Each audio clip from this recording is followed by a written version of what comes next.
Hey guys, I am back. Thank you to everyone that checked out my last video about my first miscarriage. As promised, this is about my second miscarriage. So I found out I was pregnant again July of 2017. So it took me about 4 months to conceive again after the first one. And I was excited as expected, but I was like very nervous because of my first miscarriage and I really didn't know what to expect. So before I could get to my first doctor's appointment, I had an episode of bleeding yet again. Um, I was maybe around 6 weeks, and I remember I was at work and we got very busy, and I wasn't able to get to the restroom as quick as I should have. So I held my urine for about 2 hours, which I know is way too long. And when I got to the restroom and I used it, I had a lot of blood come out and some clots. So I was afraid, I was annoyed, I was angry, but I handled it better than I thought I would because I just caught my composure. I wiped, made sure I was good. I got in the car, I called my boyfriend, and I went to the hospital. So I went to Grady Hospital first because I work in the city. And when I got there, they sent me to labor and delivery. But when I got upstairs to labor and delivery and I saw how many women were waiting to be seen, I just left. I was like, this is just too many people. And I went to Rockdale Hospital. And I didn't think about it when I got to Rockdale, but I went to the ER at Rockdale and I waited like 6 hours to see a doctor. It was forever. It was crazy. And when I finally did see a doctor, he was no help. Labor and delivery, I'm sorry. Well, ER doctors really don't have as much experience as a OBGYN or a labor delivery doctor, of course. So he couldn't really help me. He just was pretty much like, your HGC levels look good. That's it. And I left. And I made an appointment with my primary care doctor that next week. And when I got there, everything was fine that he could tell.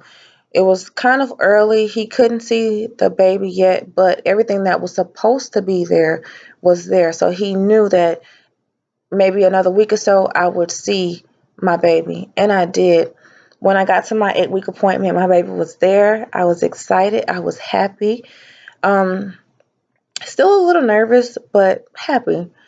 Um, I just took everything easy because I didn't want to cause another miscarriage on myself. So I kind of just babied myself around and everything was fine until I got to about week 15.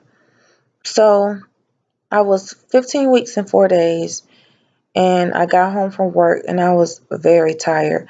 I was cleaning up around the house and just all of a sudden I just felt tired. So I just got up, I listened to my body, I took a shower and I laid down. Around maybe 9 o'clock, I start feeling hot. And my husband was home. He was like, you're hot. But I felt like I was cold because I was wrapped up in a blanket. And I just wasn't feeling good. But I didn't think anything of it. So I just laid there. And then that next morning, I got up. I took a shower because I got ready for work. And when I got out the shower, right when I was getting there, I felt water come out. And I thought I peed on myself, honestly. I said, well, let me get back in the shower, wash off. So that's what I did. And I got dressed for work. I went to work. It was bad traffic that day. So I remember sitting in traffic and I started getting cramps. And I was like, gosh, what's going on? I didn't think anything of it because I do know people say that, you're going to be uncomfortable while you're pregnant. Um, the cramps just came and they went. They were about like 10 minutes apart. Um, At that time, I didn't know, but now I know that I was in labor. I got to work and I kind of just walked around all day. I called my doctor or the nurse helpline, and then I emailed my doctor to kind of see if this was normal. And they told me as long as I wasn't in pain per se, that I was fine. And I didn't think it was pain. I just felt like I was cramping very badly. And I just sat down and tried to just take it easy. I remember taking Tylenol because everybody said you can take Tylenol while you're pregnant. So I took a Tylenol, I drank something, and that was it. And then I got to about 12 o'clock, and then at 12, I went to the restroom and I had like a lot of blood. That's when I knew like something, okay, this isn't right. So when that blood came out, I immediately jumped in my car. I called my supervisor, let her know, hey, I'm about to go. I'm bleeding. She told me to wait, and I did. I should have just went ahead and went to the hospital though. And as I was waiting, um, the blood increased. It just kept coming. It was just coming too quick. So I waited for an ambulance because she came out, and when she saw the amount of blood, it scared her. So I waited for an ambulance, and that ambulance took like 20 to 30 minutes. It seemed like forever. And I got in the ambulance, and I was in pain then. Like the pain had increased. I was just hurting very badly. And I felt like a lot of pressure down there. I wasn't pushing, but my body was naturally pushing for me. So I knew I wasn't I was in labor. I knew like it wasn't right. Um I got to the hospital, and maybe 3 minutes after I got there, I told them I can feel my baby's head. Um they put me in a room, um and I delivered the baby. The placenta got stuck inside of me though. I remember the doctor reaching inside trying to pull the placenta out, and it wouldn't come out. Um, so they had to do an emergency D&C. So they took me to the operating room. I got the anesthesia. Uh, they did the procedure, and I don't even know how much longer it was or when I woke up, but I woke up, and I knew I lost the baby. Um, I was in the hospital overnight. The next day I left, and the doctor before I left told me that she doesn't know why that happened. She said I look healthy. I'm still young. She's not sure. It was just so many unanswered questions. So I left the hospital and I went home, and I was off for a while. So of course I started doing research. I started watching YouTube videos. I started Googling. I just was all over the place trying to figure out what causes a second trimester loss. Um, because the whole idea of it just happens just wasn't good enough for me. And I remember seeing incompetent cervix, and I said, well, this must be what's wrong with me because I just went into labor out of nowhere. I delivered a baby like too early. My baby's not here. My baby died. Like, what happened?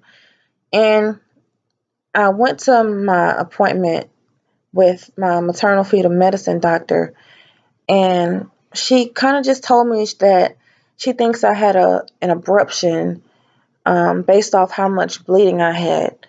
So the plan was for me to wait 6 months to get pregnant, to take baby aspirin and my prenatal vitamins, and that should work. So the whole idea about incompetent cervix at that point, I just let it go because I said, okay, well, she's a specialist. She should know what she's talking about. I'm just going to go off her plan, and I didn't think anything else of it. Um, I did that, and I didn't necessarily wait 6 months to get pregnant again. I got pregnant in 4 months. So my next video, I'm going to talk about my third miscarriage. But what I will say before I end this video is if you're pregnant and you have suffered a second trimester loss, go with your instincts. Um, you are in control of your baby and your health. Don't put that into someone else's hands and just go off everything they say, because sometimes doctors are wrong. Um, if I would have followed my research and, contacted other doctors, gotten another opinion, I would have not had a third miscarriage. I would have probably had a baby now. But, I know everything you can't control, but some things you can. And your health is, I feel like, is just one of those things that you can control. Just pray. If you have had a miscarriage, if you are dealing with it, pray. Um, Talk to friends and family right now, because I know it's a difficult time.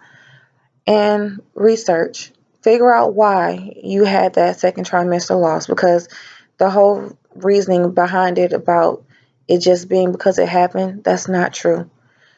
Um, my third video will be about my third loss and what I did differently that time.